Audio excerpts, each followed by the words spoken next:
시간에는 오해와 착각에서 벗어나라 라는 제목으로 우리가 함께 하나님의 말씀 나누도록 하겠습니다. 여러분, 오늘 말씀은요, 조금 저도 이 말씀을 준비하면서 굉장히 많이 고민을 했어요. 이렇게 전하는 게 맞을까? 틀릴까? 좀 고민을 많이 했는데 일단 이 말씀을 우리가 묵상을 함에 앞서서 같이 이 말씀을 좀 나눔에 앞서서 이 배경을 잘 알아야지만 제가 전하는 이야기를 여러분이 오해하지 않을 수 있고 성경이 지금 무엇을 이야기하는가를 잘 알 수 있을 것 같습니다. 그래서 오늘 조금 말씀을 좀 많이 찾아보더라도 여러분 잘 따라와 주시고, 그리고 또 여러분이 정말 이 말씀 가운데에 진짜 그 말씀이 그렇구나 라는 것을 한번 발견을 했으면 좋겠어요.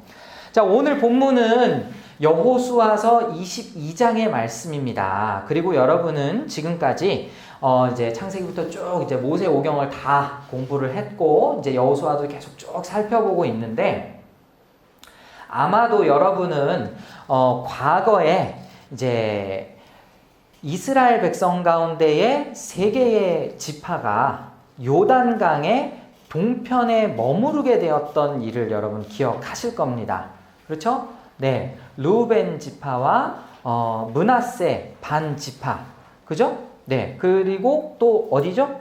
갑자기 기억이 안 나네. 갓 지파, 그죠? 네, 르우벤, 갓, 므낫세 반 지파, 이렇게 세 개의 지파가 동쪽에 머무르게 된 것을 여러분 잘 아실 건데, 그런데 이 백성들이 약속을 한 게 있었어요. 우리가 이제 앞으로 서쪽으로 요단강을 기준으로 서쪽으로 넘어가게 될 그때에 우리가 앞장서서 전쟁을 하겠습니다. 그래서 여호수아 시대에 이르러서 이제 요단강 동편으로 전쟁을 치를 때에 같이 전쟁을 했던 거죠. 그리고 이제 21장까지의 내용을 살펴보면은 마침내 이 모든 땅을 다 점령을 했다라는 것을 여러분 잘 아실 겁니다. 네, 모든 땅 이제 가나안의 지도를 여러분이 잘 보시면 아시겠지만은 다 우리가 이제 차지했다 뭐 이렇게 끝나는 장을 여러분 잘 아실 거예요. 그 다음에 등장하는 게 이제 22장, 23장, 24장 이렇게 해서 여호수아가 마무리가 되는데, 이 마무리되는 부분이 이제 여호수아의 마지막 유언과도 같은 내용이겠죠. 네. 근데 22장을 보면은 동쪽 지파를 향해서 요단강을 기준으로 해서 동쪽 지파에 있는 르우벤, 갓, 므낫세 반 지파에게 하는 유언과도 같은 이야기고, 그리고 23장으로 가면 나머지 이제 서편에 있는 이스라엘 백성들에게 주는 그런 메시지다. 이렇게 여러분들이 크게 구분지어서 생각하면 되겠습니다. 자, 그런데 오늘 본문을 읽은 내용은, 자, 이 본문 내용을 잘 눈으로 한번 보십시오. 제가 방금 말씀드렸던 것처럼 여호수아가 이스라엘 백성들에게, 그러니까 이 이스라엘 동편에 있는 백성들에게 계속해서 하나님을 사랑하고 섬겨라 라는 메시지를 준 거 아시겠죠? 자, 그 다음에 무슨 일이 일어났냐 하면, 자, 쭉 보시다가 10절 한번 보실까요? 네, 본문 10절 보시면 22장 10절, 르우벤 자손과 므낫세 반 지파가 가나안 땅 요단 언덕가에 이르자 거기서 요단가에 제단을 쌓았는데 보기에 큰 제단이었더라 하면서 한 가지 해프닝이 벌어집니다. 뭐냐면은 요단강 동편에 있는 사람들이 자기 나름대로 어떤 큰 제단을 쌓은 거예요. 성경에서는 정확하게 동편에 제단을 쌓았다, 서편에 제단을 쌓았다 뭐 이런 얘기는 없지만, 그냥 이제 대부분의 학자들은 동편에 있는 길르앗이라는 곳에 제단을 쌓았을 확률이 굉장히 높다 이렇게 이야기를 합니다. 자, 그런데 제단을 쌓으면 되겠습니까? 안 되겠습니까? 사실은 안 돼요. 안 돼요. 그러니까 이 서편에 있었던 사람들이 이 제단을 높이 쌓은 것을 보고 지금 저쪽에서 제단을 쌓고 있네? 반역이다. 뭐냐면은 과거의 이스라엘의 역사를 봐도 이거는 우상숭배와 관련된 일일 수도 있다 하는 그런 위기가 찾아왔죠.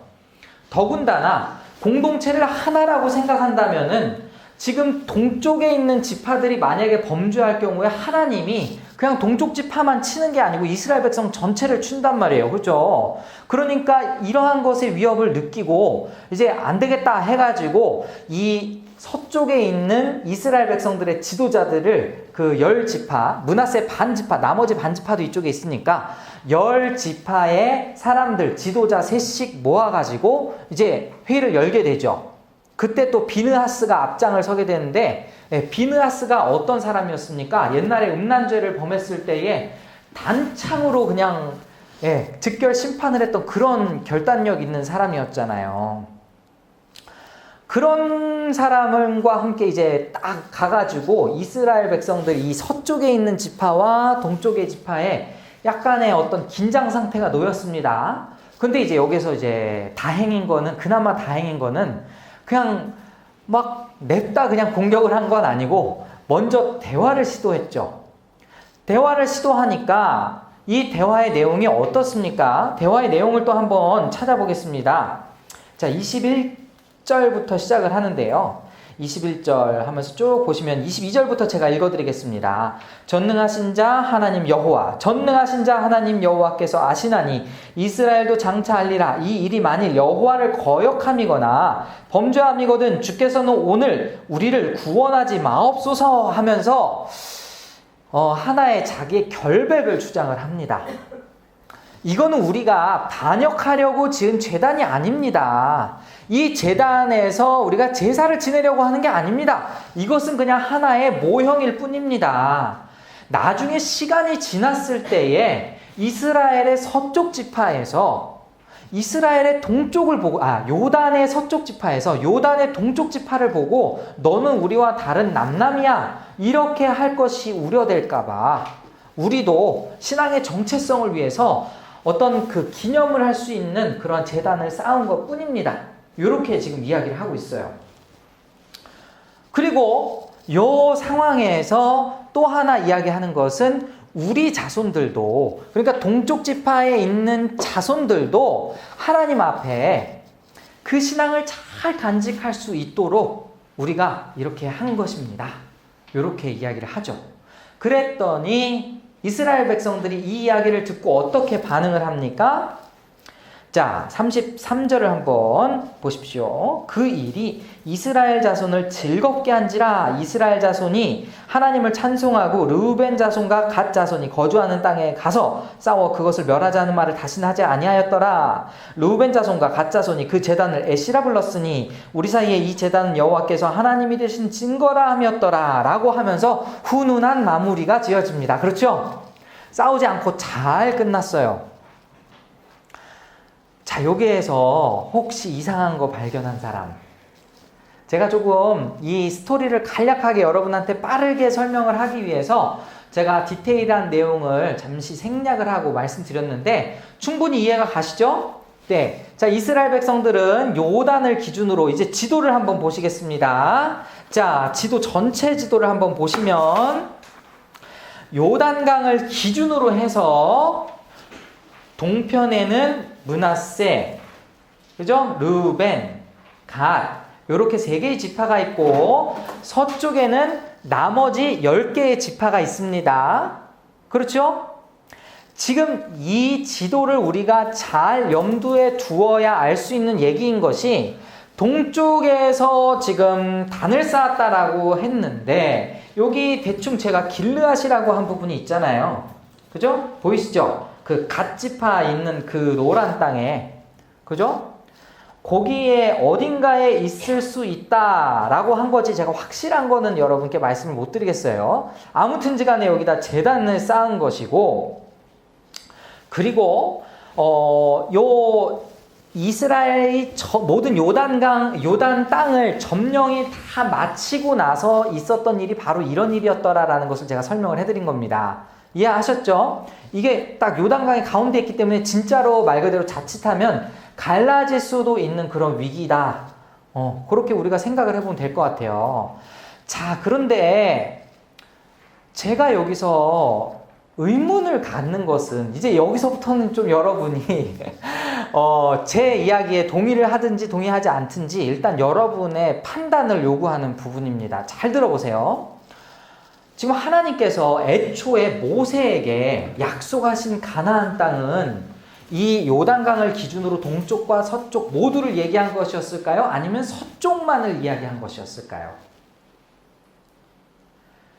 우리가 이스라엘 땅의 지도를 항상 눈에 볼 때에 이렇게 된 지도가 익어서 눈에 익기 때문에 그냥 요단강의 동편과 서편을 다 약속하셨구나라고 생각하기 쉽지만 애초에 하나님이 시작할 때에 약속하셨던 장소는 요단강을 기준으로 서편이었습니다. 동편이 아니었어요. 그런데 어떤 일이 계기가 됐냐면 이제 말씀을 한번 살펴보겠는데요. 민수기 32장 1절로 한번 가봅시다. 민수기 32장 1절 성경이 있으신 분은 찾아보시고 또 제가 영상을 통해서 또 보여드릴 테니까 영상이 있으신 분은 그대로 따라오시면 되겠습니다. 자, 민수기 32장 1절을 보면 르우벤 자손과 갓 자손은 심히 많은 가축대를 가졌더라. 그들이 야셀 땅과 길르앗 땅을 본즉 그곳은 목축할 만한 장소인지라 라고 이야기를 하고 있죠. 자, 그 땅은 아직 하나님이 약속하신 땅은 아니었지만 보기에 굉장히 괜찮은 땅이었다라는 거죠. 그러면 과거에 그냥 보기에 괜찮아 보여서 그 땅을 선택했던 사람이 누가 있어요? 아브라함과 조카 롯이 생각나지 않습니까? 그럼 창세기 13장 10절에 이 말씀이 있죠. 이에 롯이 눈을 들어 요단 지역을 바라본즉 소알까지 온 땅에 물이 넉넉하니 여호와께서 소돔과 고모라를 멸하시기 전이었으므로 여호와의 동산 같고 애굽 땅과 같았더라. 이렇게 이야기를 하고 있습니다. 아니, 보기에 좋아서 사실은 머무르고 싶었죠. 약속의 땅이 아니었음에도 불구하고 처음에 그때 모세도 말렸었습니다. 너희가 어찌 하나님의 약속을 기억하지 아니하고 어떻게 우리가 민족이 같이 전쟁을 하는데 너희들이 열애하려고 하느냐 했을 때에 르우벤이 이제 그 자손들이 그렇지 않습니다. 우리 끝까지 전쟁하겠습니다 라고 해서 사실 충실하게 끝까지 전쟁을 했기 때문에 오늘 본문의 여호수아 22장의 1절부터 이 여호수아가 복을 내린 게 그게 계기가 된 거죠. 성실히 임했으니까. 그렇죠? 근데 일단 생각해 볼 것은 애초에 이 동편 땅은 약속한 땅은 아니었다라는 거. 그거 여러분 기억하실 만 합니다. 자, 그리고 나서 조금 시간이 지난 다음에 여기 그 지도를 보시면은 다시 지도 한번 보여주시겠어요? PPT로 보여주시면은 여기 지금 동편에 이 이스라엘 백성들이 땅을 차지했다 친다면 그 바로 옆에는 또 어디가 있어요? 암몬이 있습니다. 암몬의 밑에는 모압이 있습니다. 모압의 밑에는 에돔이 있습니다. 자, 그러면은 서편과 비교해서 생각을 해본다면 서편에는 전쟁의 위협이 사방에서 느껴지지 않을 만한 그런 곳이죠. 그런데 지금 요단 동편은 상대적으로 전쟁의 위협이 굉장히 쉽게 노출된 곳이다라는 것을 여러분이 잘 아실 수 있을 거예요. 그리고 여러분 그 여호수아서로 돌아와서 나중에 이제 그 앞에 이제 앞서서 누구 지파는 어디 땅을 얻었고 누구 지파는 어디 땅을 얻었고 막 이렇게 얘기 나오지 않습니까? 요단 동편 지파에 대한 이야기를 쭉 나열할 때에 아직 그 땅에 있는 가나안 주민들을 다 내쫓지 못했다라는 말이 있어요. 그러면은 우리가 상식적으로 그죠? 우리가 지금 이 시대에도 땅을 투기를 할 때에 투기는 잘못된 거지만 투기할 때에 역세권이다 하면은 거기 전철 놓인다 하면은 거기서부터 땅을 사려고 하지 않습니까? 그 인근의 사정을 다 알아보는 거잖아요. 근데 지금 우리가 그냥 이 땅을 놓고 봤을 때는 굉장히 좀 안정적인 지역은 아니다. 요런 정도의 생각이 들지 않습니까? 불안불안하다 이거예요. 자, 더군다나 오늘 말씀으로 한번 돌아와서 또 생각을 해보겠습니다. 여호수아에게 축복을 받자마자 지금 르우벤 갓 므낫세 지파가 돌아가서 한 일이 뭐였냐를 생각해 보면은 다른 내용이 써 있지 않습니다. 가자마자 제단을 쌓았어요. 가자마자. 무엇을 위해서? 자손들의 신앙을 위해서. 어느 정도 이해할 수도 있겠습니다. 그런데 중요한 것은 성경이 무엇을 말하냐예요. 성경이 무엇을 말하냐. 성경이 애초에 이스라엘 백성들에게 무엇을 요구했느냐를 우리가 한번 귀 기울일 필요가 있다라는 겁니다. 그래서 너무 또 중요한 말씀 신명기 12장으로 한번 가보시겠습니다. 신명기 12장은요. 전체의 메시지가 뭐냐면은 내가 너희에게 지시하는 딱 한 곳에서만 예배해야 된다. 제사를 해야 된다. 라는 내용이었어요. 그래서 신명기 12장 5절에서 6절 한번 보실까요? 자, 신명기 12장 5절, 6절 우리 한번 같이 읽어보도록 하겠습니다. 시작! 오직 너희의 하나님 여호와께서 자기의 이름을 두시려고 너희 모든 지파 중에서 택하신 곳인 그 계실 곳으로 찾아 나아가서 너희의 번제와 너희의 제물과 너희의 11조와 너희 손의 거제와 너희의 서원제와 낙헌 예물과 너희 소와 양의 처음 난 것들을 너희는 그리로 가져다가 드리고 라고 이야기한 것을 우리가 살펴볼 수 있죠. 자, 그럼 애초에 하나님께서 약속하신 그 지역은 한 곳입니다. 그리고 우리 교회 성경 읽기 카톡방에서 제가 이번 주에 한번 이야기한 부분이 있는데 여호수아 18장 1절을 보면은 실로에 이 언약궤를 그러니까 회막을 설치했다라는 것을 여러분 아실 수 있을 거예요. 아주 짧은 한 구절이지만 그때부터 여호와의 제단, 여호와의 회막은 실로에 머무르고 있었다라는 것이죠. 그렇다면은 우리가 신명기의 율법을 생각해 봤을 때 제단을 하나 더 세운다라는 것은 사실은 애초에 있을 수가 없는 일이죠. 그죠? 하나님께서 명하신 곳에서만 할 수 있게 되었으니까. 그런데 이 부분에 대해서 우리가 조금 더 이게 그거랑 관련이 없을 수도 있지 않아? 왜냐하면은 비느하스가 와서 또 다 같이 오케이 했으니까 괜찮은 거 아니야? 라고 생각할 수 있는데 지금 쓰여지는 뉘앙스가 조금 애매해요. 계속해서 신명기 12장 8절, 9절, 10절 한번 보실까요? 신명기 12장 8절, 9절, 10절.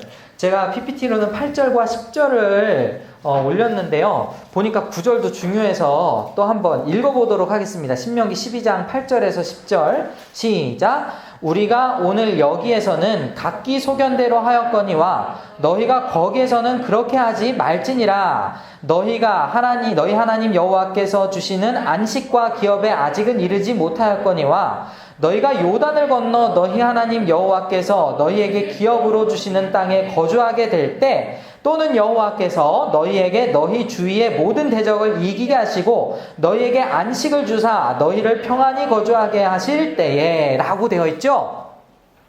그럼 일단 방금 읽었던 8절을 생각해 보면은 이거 굉장히 좀 놀라운 말씀 아닙니까? 우리가 오늘 여기에서는 각기 소견대로 하였거니와 너희가 거기에서는 즉 약속의 땅에서는 그렇게 하지 말라고 얘기를 해요. 그죠? 그리고 9절하고 10절에 반복되는 단어가 있는데 한번 찾아보시겠습니까? 어떤 단어가 반복되어 있죠? 안식이라는 단어가 반복되어 있지 않나요? 그런데 지금 오늘 본문의 22장으로 다시 돌아가서 한번 보시겠습니다. 4절, 22장 4절의 말씀을 보면 이제는 너희 하나님 여호와께서 이미 말씀하신 대로 너희 형제에게 안식을 주셨으니 자 여기까지. 그럼 어때요? 신명기 12장에서 경고했던 그 말씀은 사실 이때를 위함이다 라고도 이야기할 수 있지 않을까요? 지금 이제 안식을 얻은 때잖아요. 그 신명기의 말씀에서는 아직 얻지 못했으니 라고 했는데 지금은 얻은 거잖아요. 그러면은 신명기의 말씀에 의하면 그때는 우리가 임의로 했지만 거기 가서는 그렇게 하면 안 돼 라고 하는 그 말씀을 지켰어야 되지 않을까? 그렇지 않습니까? 그런데 여기에서 궁금한 거는 왜 하나님이 등장하지 않으셨을까? 이게 궁금하지 않아요? 왜 하나님이 여기에 나타나지 않으셨을까? 이건 또 제 나름대로의 해석인데 계속해서 우리가 한번 말씀을 살펴보겠습니다. 여호수아 22장 30절, 그러니까 오늘 본문의 말씀의 30절인데요. 보시면은 이스라엘 백성들이 이 그 오해를, 대화 가운데 오해를 다 풀고 난 다음에, 오해를 다 풀고 나서 이야기하는 게, 제사장 비느하스와 그와 함께한 회중의 지도자들 곧 이스라엘 천천의 수령들이 루벤 자손과 갓 자손과 므낫세 자손의 말을 듣고 좋게 여긴지라. 여기선 사실 하나님이 등장하지 않고요, 그냥 이스라엘 백성들이 아 그래 굉장히 좋은 얘기다 이렇게 하고 지나갔다라는 거죠. 이거 어디서 또 겪어보지 않았어요? 이스라엘 백성들? 어디서 겪었어요? 이스라엘 백성들 여호수아 9장으로 가실까요? 여호수아 9장, 죄송합니다. 오늘은 좀 이거를 제가 변론하기 위해서라도 여러분 같이 찾아봐야 돼요. 자, 여호수아 9장 가면 기브온 주민들이 이스라엘 백성들을 속여서, 그죠? 속여가지고 구원함을 얻은 그런 사건이 있었는데요. 이게 기브온 사람들의 입장에서는 정말 믿음으로 구원을 받은 겁니다. 그런데 성경에서는 그럼에도 불구하고 이스라엘 백성들의 흠이 하나 딱 있었다라고 이야기한다면 그게 뭡니까? 그들이 기도하지 않았다라는 거예요. 여호수아 9장 14절에서 15절 보면 이렇게 나와 있습니다. 무리가 그들의 양식을 취하고는 어떻게 할지를 여호와께 묻지 아니하고 여호수아가 곧 그들과 합친하여 그들을 살리리라는 조약을 맺고 회중 족장들이 그들에게 맹세하였더라라는 이야기가 있습니다. 이때도 하나님께 묻지 않았어요. 근데 지금 오늘 본문하고 굳이 차이가 있다면 여기서는 그런 내용은 빠져 있습니다. 그런데 한편으로 제가 생각했을 때는 이 성경의 저자가 그것을 삽입할 수도 있었지만 일부러 뺐다라는 생각도 들어요. 왜냐하면 자 여러분, 하나님이 더 이상 말씀하는 시대가 아닙니다. 지금 이 시대는. 그렇지 않아요? 모세는 하나님과 더불어서 대화를 했죠. 그런데 여호수아 때부터는 점차 이제는 정말 말 그대로 율법대로 했습니다. 그렇죠? 그리고 우림과 둠밈을 통해서 하나님의 뜻을 알았고, 지금 이 상황도 어찌 보면 마찬가지죠. 자, 이거를 제가 조금 더 깊이 우리의 시대에 적용을 해보자면 지금 우리에게 하나님이 말씀하십니까? 아니죠. 그럼 우리의 판단 기준을 뭐라고 목사님들이 얘기를 해요? 성경이 기준이라고 얘기를 하죠. 그럼 그렇게 전제를 놓고 본다면은 지금 이 상황에서 르우벤 갓 므낫세 지파가 제단을 쌓는 게 옳은지 아닌지를 판단할 수 있는 근거는 그 당시의 성경인 모세오경 율법서밖에 없었다라는 거죠. 근데 율법서에 아까도 말씀드렸지만 신명기 12장에서는 뭐라고 얘기했다고요? 다른 곳에서는 절대 제단을 쌓지 말라고 이야기를 했다고요. 자, 그러면 지금 이게 좋게 끝난 걸로 해서 좋게 끝났느냐? 그걸 우리가 살펴봐야 돼요. 만약에 그렇게 지금 이 사람들이 이 당시의 상황에서 좋게 생각하고 제단도 그대로 놓고 그리고 나서 그들이 앞으로 신앙을 잘 유지하면서 지켰더라라고 해피엔딩으로 끝났더라면 그러면은 저도 이걸 부정적으로 보지 않겠어요.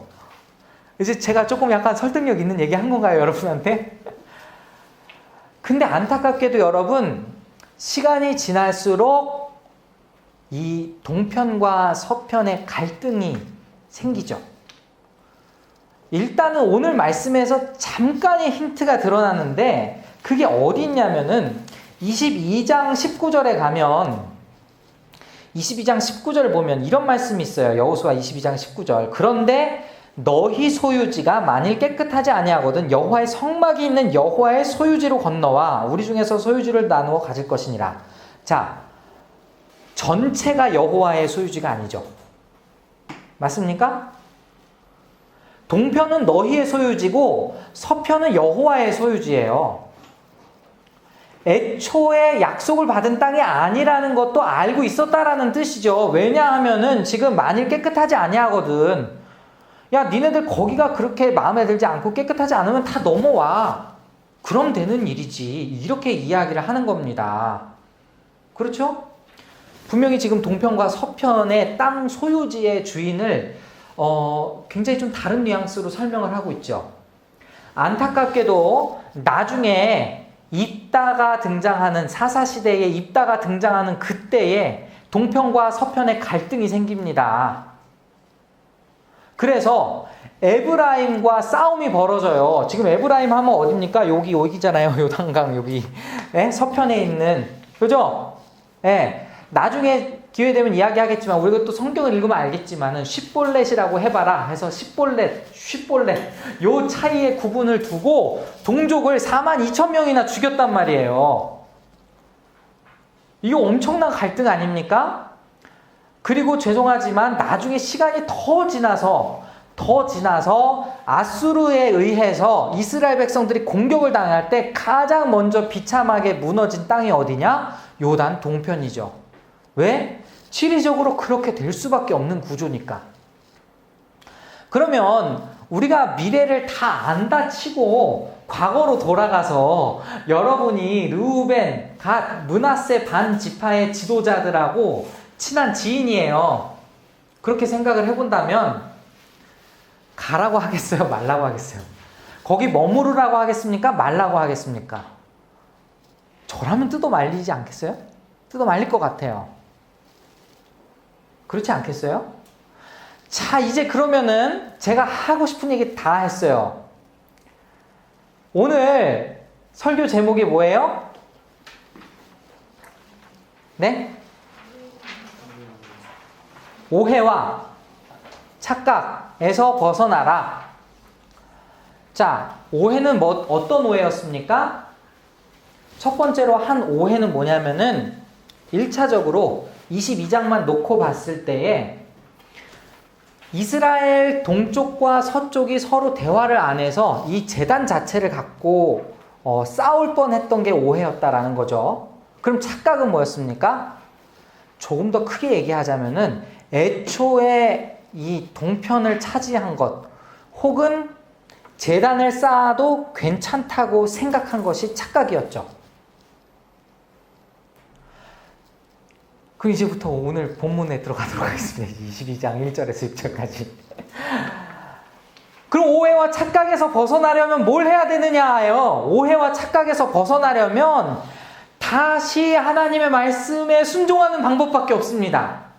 너무 고리타분한 얘기지만 성경은 지금까지 우리가 모세오경 배우면서 지긋지긋하게 들었던 게 뭐예요? 내가 거룩하니 너희도 거룩하라. 너희가 거룩하게 살기 위해서 하나님의 말씀을 들어라. 하나님의 말씀을 듣고 그 말씀에 순종해라. 뭐 다른 거 있습니까? 계속해서 그거 반복되는 이야기였지.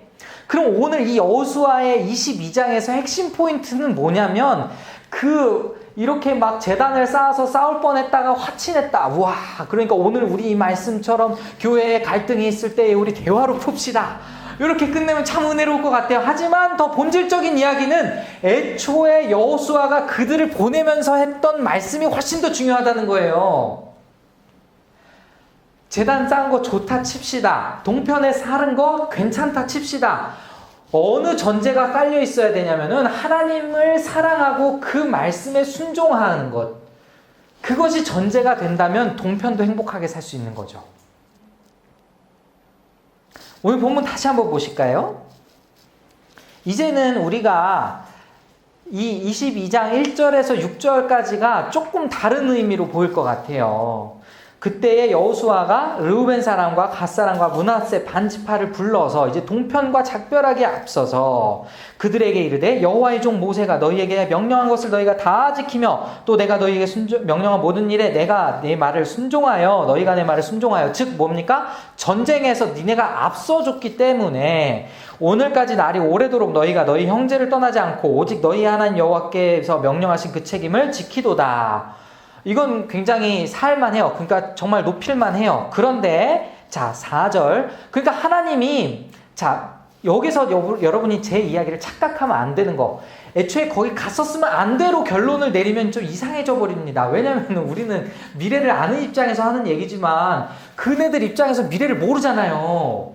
그러니까 안 갔어야 돼 이렇게 얘기한다기보다는 말씀에서 실마리를 찾자면 그럼에도 불구하고 동편에서 살았음에도 불구하고 순종했어야 된다가 사실은 더 정확한 얘기 아니겠습니까? 4절부터 또 보실까요?